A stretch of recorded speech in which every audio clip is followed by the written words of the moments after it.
Faleminderit shumë që çdo të dieleni bashkë me neve me Kanal 10 në ora 16. Infeksionet e zorëve, simptomat dhe shkaktarët është tema që e nis emisionin Familja Jon këtë të diel. Bashkë me Dr. Avni Haziri, gastroenterolog, internist, flasim edhe për trajtimin e këtij problemi shëndetësor.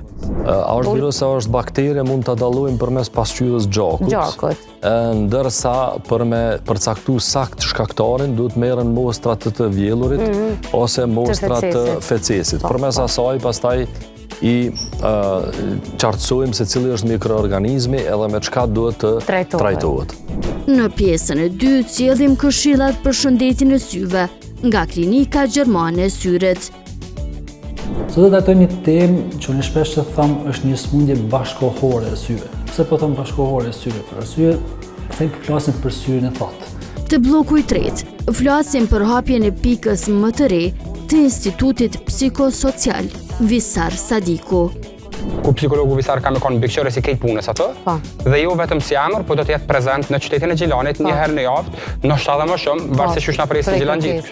Rubrika Magjikët e vegjël na sjell ciklin më të ri të intervistave me fëmijë, jeta në sytë e fëmijëve. Familja është një gjë e rëndësishme për mua, është gjithmonë nxën vendin e parë.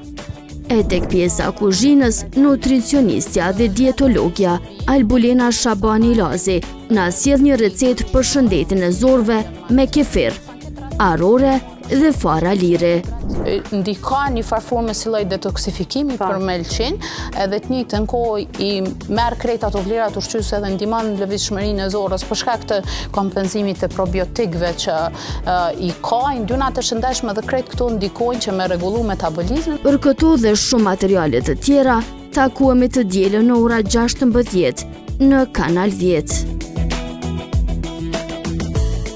Ky emision mundësohet nga Pozhegu Brothers, Klinika Gjermane e Syrit, Pinea Medical Center, Poliklinika Da Vinci, Royal Imaging Center.